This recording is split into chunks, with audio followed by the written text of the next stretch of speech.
আমরা যদি শুধুমাত্র আমাদের মধ্যে থাকা সুখটাকে খুঁজে বার করে নিতে পারি, তাহলে আমাদের আর অন্য কারোর মধ্যে আমাদের নিজেদের সুখটাকে খোঁজার কোনো প্রয়োজনই পড়বে না। বন্ধুরা, এই অসাধারণ প্রসঙ্গটাকে কেন্দ্র করে আজকে আমি আপনাদের এক ধনী ব্যবসায়ী এবং এক চোরের সুন্দর একটি গল্প শোনাবো। চ্যানেলে নতুন হলে সাবস্ক্রাইব করতে ভুলবেন না এবং অবশ্যই গল্পটি ভালো লাগলে একটা লাইক আশা করব। কমলেশবাবু ছিলেন একজন ভীষণ ধনী ব্যবসায়ী। তিনি একটি গ্রামে সপরিবারে বাস করতেন। সেই গ্রামের মধ্যে সবথেকে বেশি ধনী ব্যবসায়ী ছিলেন তিনি নিজেই। নিজের ব্যবসা সংক্রান্ত ব্যাপারে কমলেশবাবুকে মাসের মধ্যে বেশিরভাগ সময়তেই বাইরে বাইরে কাটাতে হতো।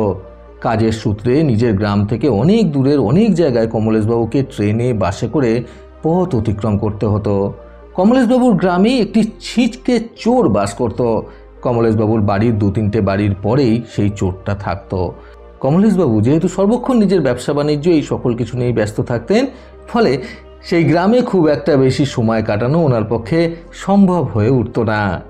এই কারণেই গ্রামের লোকজনদের সাথে ওপরে ওপরে ওনার কথাবার্তা হলেও খুব একটা বেশি গভীর সম্পর্ক কারোর সাথেই ওনার সেরকমভাবে ছিল না। কাউকেই তিনি সেরকমভাবে চিনতেন না। কাজেই গ্রামে বসবাসকারী গ্রামবাসীগুলোর মধ্যে কে চোর বা কে ডাকাত বা কে ভালো মানুষ এই সম্পর্কে খুব একটা বেশি তীক্ষ্ণ ধারণা কমলেশবাবুর ছিল না।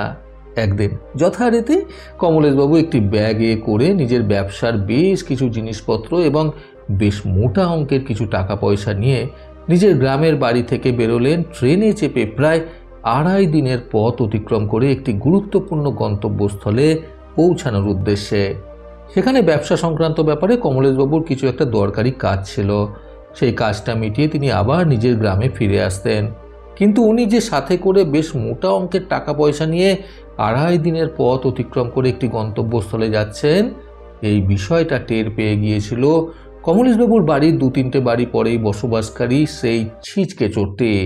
যেহেতু তাদেরকে চুরি করার সুবিধার্থে প্রত্যেকটি মানুষজনদের, বিশেষ করে ধনী মানুষজনদেরই প্রতিটি খুঁটিনাটি বিষয়ে খোঁজ খবর রাখতে হতো। সেই কারণেই সেই ছিচকে চোরটি যখন জানতে পারল কমলেশবাবু নিজের সাথে করে বেশ মোটা অঙ্কের টাকা বহন করবেন, তখনই সেই চোরটা পরিকল্পনা করলো যে সেও কমলেশবাবুর সাথেই একটি ব্যাগ সঙ্গে করে নিয়ে একই ট্রেনে চেপে কমলেশবাবুর সেই গন্তব্যস্থলেই যাবে, যাতে ওনার কাছে থাকা সেই মোটা অঙ্কের টাকা পয়সা অতি সহজেই সে নিজের আওতায় করে নিতে পারে চুরি করার মাধ্যমে। কমলেশবাবু যেহেতু গ্রামের কাউকেই সেরকমভাবে চিনতেন না, সেহেতু ওনার সাথে সাথে চোরটা গেলেও সেরকমভাবে কোনো বিপদ হওয়ার বা ওনার বুঝতে পারার কোনো লক্ষণ ছিল না। যেহেতু পরিকল্পনা অনুযায়ী চোরটিও বেরিয়ে পড়ল বেশ ভালো পোশাক আশাক পরে এবং নিজের সঙ্গে করে একটি বড় মাপের ব্যাগ নিয়ে কমলেশবাবুর পেছন পেছন। গ্রামের অনেকটা পথ পেরিয়ে স্টেশনে আসার পর কমলেশবাবু যখন নিজের জন্য নির্দিষ্ট স্টেশনের উদ্দেশ্যে টিকিট কাটলেন, ঠিক সেই মুহূর্তেই সেই নির্দিষ্ট স্টেশনের নাম শুনে নিয়ে সেই চোরটিও কমলেশবাবুর পরের লাইনে দাঁড়িয়ে টিকিটটা কেটে নিল সেই একই গন্তব্যে যাওয়ার জন্য। তারপর ট্রেন আসার পরে তারা দুজনেই ট্রেনে উঠে বসল। পরিকল্পনা অনুযায়ী সেই চোরটি কমলেশবাবুর ঠিক পাশের সিটটাতেই জায়গা করে নিল নিজের বসার জন্য। যেহেতু যাত্রাপথটা অনেকটাই দীর্ঘ ছিল, অর্থাৎ প্রায় 2.5 দিনের যাত্রাপথ ছিল, সেহেতু ট্রেনে কমলেশবাবু রাতে ঘুমাবেন বলেই স্থির করে নিয়েছিলেন। কারণ এতদিনের যাত্রাপথে রাতে ট্রেনে ঘুমিয়ে পড়াটাই স্বাভাবিক। কমলেশবাবুর পাশের সিটে একটি বড় মাপের ব্যাগ নিয়ে বসে থাকা সেই চোরটি কমলেশবাবুর কাছে থাকা সেই মোটা অঙ্কের টাকা পয়সা ভর্তি থলেটা অনেক সময় ধরে লক্ষ্য করছিল এবং সেটা দেখার পরে সে রাতে সবাই ঘুমিয়ে পড়ার পর চুরি করবে বলে পরিকল্পনাও করছিল। রাতে সবাই ঘুমিয়ে পড়ার পর তাকে রাত জাগতে হবে সময় সুযোগ বুঝে চুরি করার জন্য। এই জন্য সে বেশ সন্ধ্যা থাকতে থাকতেই ঘুমিয়ে পড়ল। সন্ধ্যাবেলায় ঘুমিয়ে যখন সে ঘুম থেকে উঠল তখন প্রায় রাত 3টে বাজে। ট্রেনের সব যাত্রীরা তখন গভীর নিদ্রায় আচ্ছন্ন।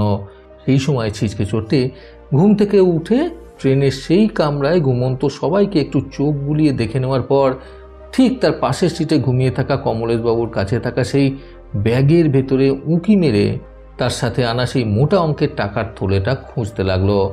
অনেক খোঁজাখুঁজি করার পরেও সে সেই থলের বিন্দুমাত্র কিচ্ছু খুঁজে পেল না। কারণ ঘুমানোর আগে অত্যন্ত ধূর্ত ব্যবসায়ী কমলেশবাবু একটি চালাকি করেছিলেন। রাতে যেহেতু ট্রেনে চোর ডাকাতের উৎপাতটা বেশি হয়, সেই কারণেই তিনি নিজের কাছে থাকা সেই টাকা পয়সার থলেটা সকলের চোখের আড়ালে ওনার পাশেই বসে থাকা সেই ব্যক্তিটির কাছে থাকা বড় ব্যক্তির মধ্যে লুকিয়ে দিয়েছিলেন। কমলেশবাবু জানতেন না যে তার পাশে থাকা সেই ব্যক্তি আসলেই একজন ছিঁচকে চোর, এবং সে আর কোথাও না, কমলেশবাবুর গ্রামেই, এমনকি ওনার বাড়ির 2-3টে বাড়ির পরেই থাকে।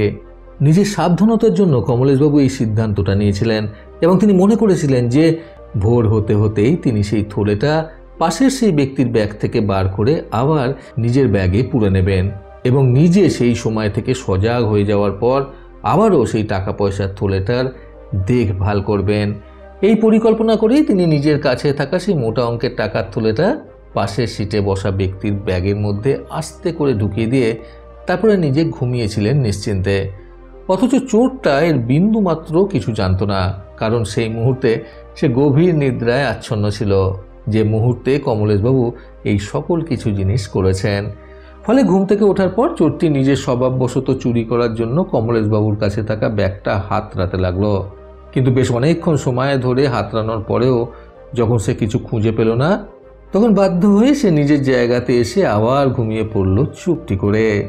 এরপরেই সকালবেলায় যখন তার ঘুম ভাঙল, তখন সে ঘুম থেকে উঠে আবারও কমলেশবাবুর কাছে সেই ব্যাগটা দেখতে পেল এবং ব্যাগের মধ্যেই রাখা ছিল মোটা অঙ্কের টাকা পয়সা ভর্তি সেই থলেটা, যেটা আগের দিন রাতে অনেক খোঁজাখুঁজি করেও সেই চোরটা খুঁজে পায়নি।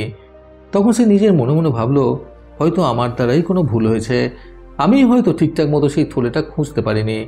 আজকে রাতে না হয় আরও একবার চেষ্টা করব, আজকে নিশ্চিত রূপে আমি সফল হব। এটা ভেবে মনে মনে সেই চোরটা খুবই আনন্দিত হলো এবং যথারীতি আজকেও সে তাড়াতাড়ি করে ঘুমিয়ে পড়ল রাতে উঠে আবার চুরি করার উদ্দেশ্যে। যথারীতি আজকেও কমলেশবাবু তাই করলেন।